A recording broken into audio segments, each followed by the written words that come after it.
यहाँ से आगे सुनो मेरे बच्चे, लेकिन ध्यान रहे, मैं सत्य, शक्ति और आत्मसम्मान की बात कर रही हूँ, अंधविश्वास या झूठी उम्मीद नहीं। मैं तुम्हें वो शब्द दे रही हूँ जो तुम्हारे भीतर हिम्मत, स्पष्टता और शांति जगाएं। रोज रात को सोने से पहले बस इतना बोलना, माँ काली, मुझे वह शक्ति दो कि मैं सही को पहचान सकूं, गलत को छोड़ सकूं और खुद का सम्मान कभी न खोऊं। बस इतना काफी है। अब मैं तुम्हें आगे का सत्य बताती हूँ, ध्यान से सुनो। सच्चाई न एक, कोई भी रिश्ता एक तरफ से नहीं चलता।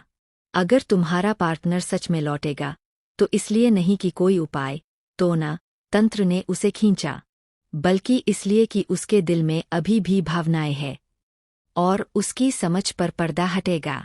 अगर भावनाएं खत्म हो चुकी हों, तो कोई शक्ति उसे मजबूर नहीं कर सकती, और अगर भावनाएं हैं, तो दूरी हमेशा टिकती नहीं। सच्चाई न दो, तुम इंतजार करने के लिए पैदा नहीं हुए।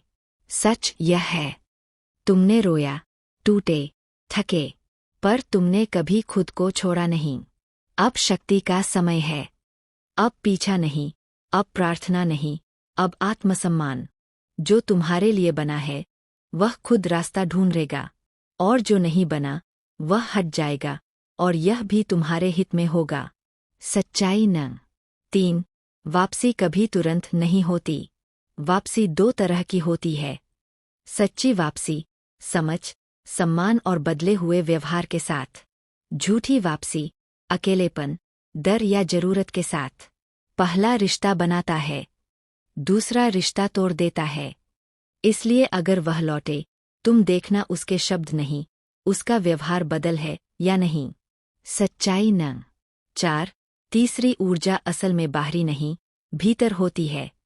अक्सर रिश्ते इस वजह से टूटते हैं। अहंकार, डर, गलतफहमी, संचार की कमी, असुरक्षा। दूसरा इंसान हो सकता है, लेकिन हमेशा जरूरी नहीं। कभी कभी हमारा ही मन तीसरा बन जाता है। अब अंतिम संदेश सुनो, मेरे बच्चे। अगर वह तुम्हारा है, तो वह सम्मान के साथ आएगा। अगर वह तुम्हारे लायक है, तो वह सुधरा हुआ आएगा। अगर वह नहीं सुधरा, नहीं समझा, तो तुम उसे खो नहीं रहे, तुम खुद को बचा रहे हो। ये जीत है, हार नहीं।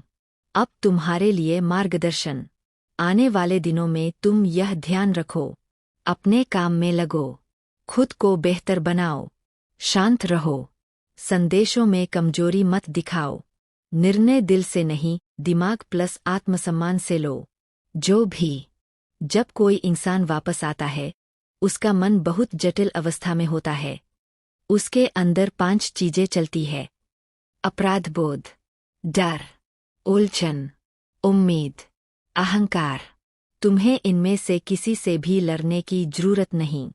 तुम्हें बस अपने आप को संभालने की जरूरत है। वापसी का मतलब हमेशा परिवर्तन नहीं होता। कई बार वापसी सिर्फ जरूरत होती है। इसलिए वापसी को कभी भी जीत या नीति मानकर तुरंत भावुक नहीं हो जाना चाहिए, बल्कि इसे एक परीक्षण का समय मानो। भाग 2, शुरुआत में तुम्हारा व्यवहार कैसा होना चाहिए?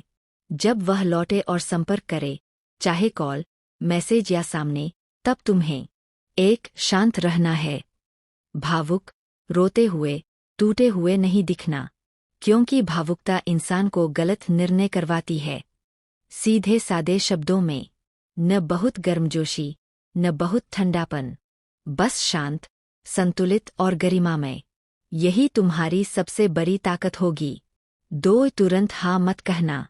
अगर वह बोले, मुझे तुमसे बात करनी है, तो तुम यह नहीं बोलोगे, हाँ मुझे भी बहुत याद आई, चलो हम फिर से साथ हो जाते हैं।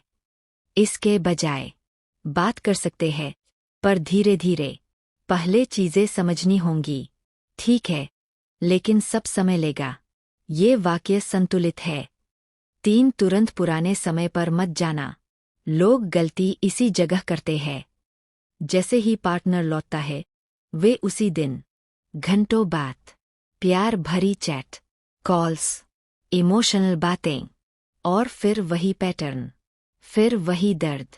तुम्हें वापस पुराने समय में कूदना नहीं है। तुम्हें वर्तमान को समझना है और भविष्य को बनाना है। भाग 3। वापसी की वजह समझना जरूरी है। अगर वह लौट आया, सवाल यह नहीं है वह लौट आया। सवाल यह है क्यों लौट आया। ये कारण हो सकते हैं अकेलापन, आदत, जरूरत, असफलता, नई चीजों का टूटना, सच्चे एहसास, प्यार, अपराध बोध।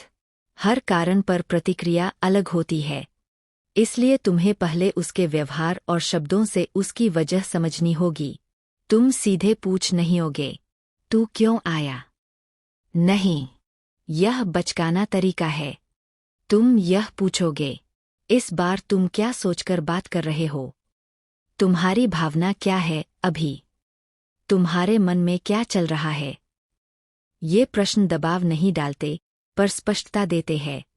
भाग 4। सीमाएं, बाउंड्रीज बनाना सबसे जरूरी। अगर वह लौटता है और तुम उसके साथ भविष्य चाहते हो तो सीमाएं बनाना अनिवार्य है। सीमा का मतलब दीवार नहीं, सीमा का मतलब सम्मान का।